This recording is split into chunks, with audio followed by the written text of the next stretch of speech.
What's up, everybody? This is Kris on the Irate Playhouse coming at you with another review, and that review is for Spider-Man 2. Still, till this day, people look at this movie as one of the greatest superhero movies of all time. Why? Well, let's talk about it. The first thing I want to talk about is the story. The story of this movie is Peter Parker got into college, he's going to school, trying to live his life, trying to juggle a part-time job, going to school, saving the world, and being best friends with Mary Jane and trying to make a relationship happen in the process, which is not easy. This movie really just showed you just how hard it could be to be a superhero, that it isn't all just sunshine and rainbows the entire time. It is tough, especially when you're Peter Parker. Peter Parker is not a rich kid. He is not, made of money. He's got to work for a living. He's got to be able to support himself. Right now, he's just living in a little apartment, trying to make ends meet, all while going to school. He's a brilliant kid, but it is so hard for him to balance all this out. And at the time, we didn't really have movies that explored this, that explored the realistic aspect of being a superhero, especially if you're not rich or not like, not like Batman or something like a ninja. Peter Parker's just a normal kid who happens to have superpowers. He's trying to live life. And that was what made this movie so compelling for a lot of people. This movie really made us understand Peter Parker's life, his dilemmas, how much he loved Mary Jane, and yet he knew he couldn't be with her because she would be in danger, and he didn't want to do that. He was going to take the responsibility of being a superhero and possibly living alone, being alone to save the world and protect the people he loves. That is a truly amazing thing. You cannot be just anyone to live a life like this. It showed us that Peter Parker is a very strong and dedicated hero in so many ways. Yes, he faltered, obviously, in the movie. We saw him, want to take a break from being Spider-Man, and no one would blame him. He lost himself for a little bit. He didn't know what to do. He's only human, which is why it was so great to see that moment. We sat there and we always thought that superheroes never faltered. This movie showed that superheroes do falter. He's just a kid, and he just wanted to get out. He wanted to live a life. He wanted to be with Mary Jane. He wanted to, live the life that he always wanted to. But as we saw in the movie, he chose to become Spider-Man again and try and save the world and make the adult decision. But on that note, let's talk about some of the actors in this movie. Alfred Molina as Dr. Octavius was awesome. He took this supervillain, and he took him and he gave him a lot more of a humanizing aspect to him. He didn't just look like what he did in the comic books, where he was just some evil scientist that wanted to take over the world, beat Spider-Man. You actually really understood him. You saw when you saw his wife die during that presentation he was giving with the little machine that he was building, and you saw the pain in his eyes, and that was a great scene. You really saw that he cared about this person, that he cared about his wife. It was really, really amazing. And another thing I want to talk about is Danny Elfman's score. Danny Elfman's score in this movie was truly awesome. It was just as good as the first, and it just capitalized in this one.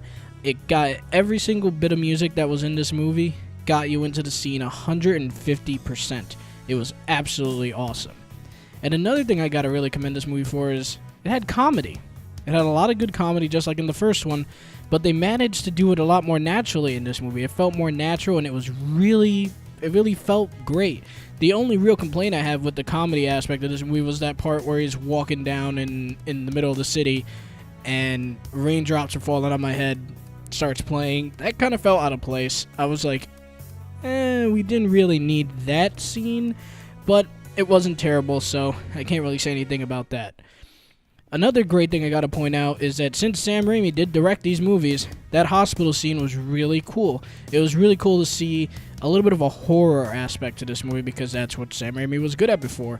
He was good with the Evil Dead series, and that kind of really did a beautiful job of portraying, hey, just to let you guys know, I can do a little scary scenes too, And that was really cool. I really appreciated that scene, and it scared me when I first saw that movie. When I first saw it, I was actually scared of that.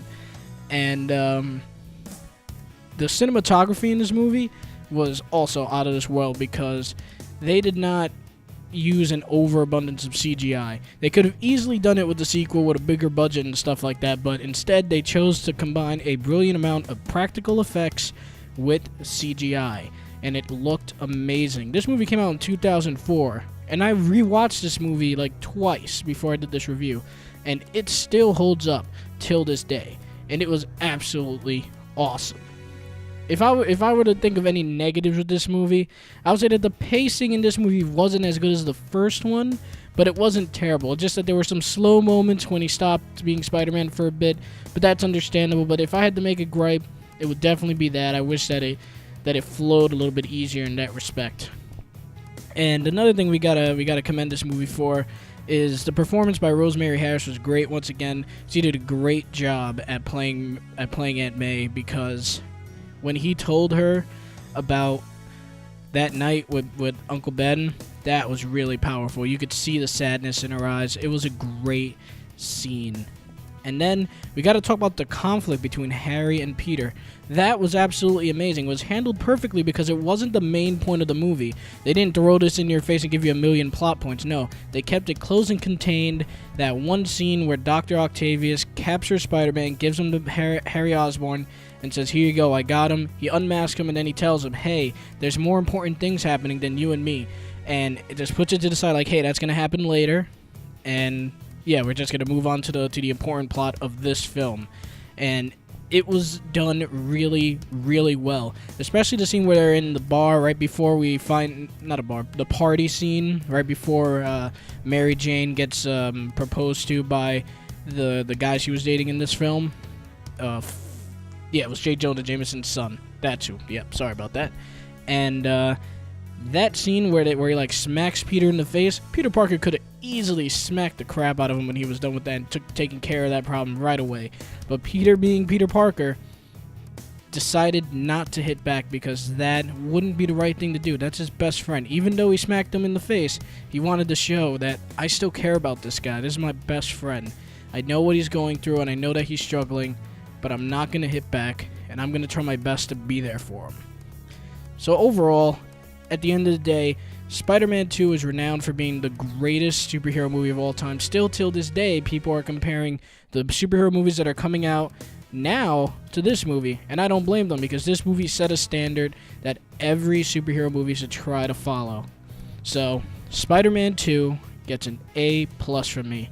Thank you guys for watching the video. I hope you enjoyed it. Please hit that like and subscribe button, and have a great day.